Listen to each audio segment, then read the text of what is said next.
ছাত্র জনতা ঐক্য জিন্দাবাদ, ইনকিলাব জিন্দাবাদ। রাজধানীর পুরানা পল্টন এলাকা, বাংলাদেশের কমিউনিস্ট পার্টি সিপিপির কেন্দ্রীয় কার্যালয় মুক্তি ভবন। 15 মার্চ সকাল থেকেই এখানে শুরু হয় এক উত্তাল পরিস্থিতি।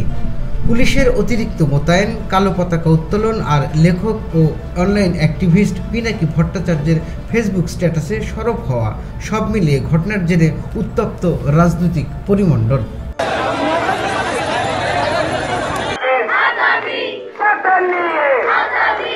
ধর্ষণ বিরোধী আন্দোলনের অংশ হিসেবে সিপিবি নেতাকর্মীরা তাদের পূর্বঘোষিত কর্মসূচি অনুযায়ী কালো পতাকা উত্তোলন করেন, কিন্তু এর পাশাপাশি লেখক পিনাকি ভট্টাচার্যের ফেসবুক পোস্টে সিপিবি কার্যালয়কে ছাত্র জনতার কার্যালয় বানানোর ডাক দিয়ে তৈরি হয় নতুন মাত্রা।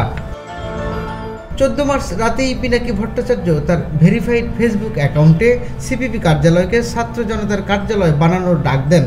তার ভাষায়, এই অফিসের মালিকানা আজ থেকে ছাত্র জনতার। কিন্তু অফিসের সামনে কোনো অনাকাঙ্ক্ষিত ঘটনা না ঘটলেও পিনাকির পোস্টে ফেসবুক জুড়ে আলোচনার ঝড় তোলে।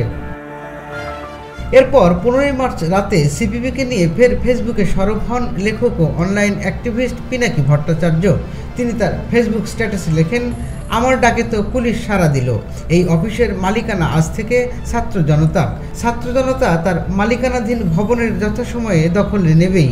পুরো হাসিনা আমলেই এই সিপিবি ছিল হাসিনার গুম খুনের সম্মতি উৎপাদনকারী। পিনাকি তার পোস্টে সিপিপির প্রেসিডিয়াম সদস্য MM আকাশের বক্তব্য উল্লেখ করে বলেন, এই দল হাসিনা সরকারের গুম খুনের সম্মতি দিয়েছে। তিনি আরও দাবি করেছেন, সিপিপি জয় বাংলা হবেই হবে, এর মাফ নাই। পিনাকির পোস্টের পর ফেসবুকে শুরু হয় তুমুল আলোচনা। কেউ কেউ মজা করলেও অনেকেই সিরিয়াস মন্তব্য করেন। কেউ বলেছেন সিপিপির শিকড় উপড়ে ফেলতে হবে, আবার কেউ বলেছেন ভারতীয় আধিপত্যবাদের বিরুদ্ধের লড়াইয়ে সিপিপির ভূমিকা আজ প্রশ্নবিদ্ধ। এ ঘটনা নিয়ে রাজনৈতিক বিশ্লেষকদের মধ্যেও চলছে নানা জোর আলোচনা। কেউ বলছেন এটি একটি প্রতীকী আন্দোলন, আবার কেউ বলছেন এটি রাজনৈতিক শক্তির নতুন সমীকরণের ইঙ্গিত। সিপিপি কার্যালয়ে কালো পতাকা এখনও উঠছে, পুলিশের সতর্ক অবস্থান অব্যাহত রয়েছে। কিন্তু প্রশ্ন হলো, পিনাকি ভট্টাচার্যের ডাকে সত্যিই কি ছাত্র জনতা এগিয়ে আসবে, নাকি এটি শুধুই সোশ্যাল মিডিয়ার একটি উত্তপ্ত আলোচনা? রাজধানীর পল্টনে সিপিবি কার্যালয় নিয়ে উত্তাল এই পরিস্থিতি কি নতুন কোনো রাজনৈতিক অধ্যায়ের সূচনা করবে, নাকি এটি শুধুই সময়ের সঙ্গে মিলিয়ে যাবে? উত্তর হয়তো সময়ই দেবে।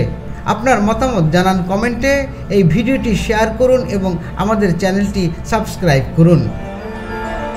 টুটুল রহমান, খবর সংযোগ।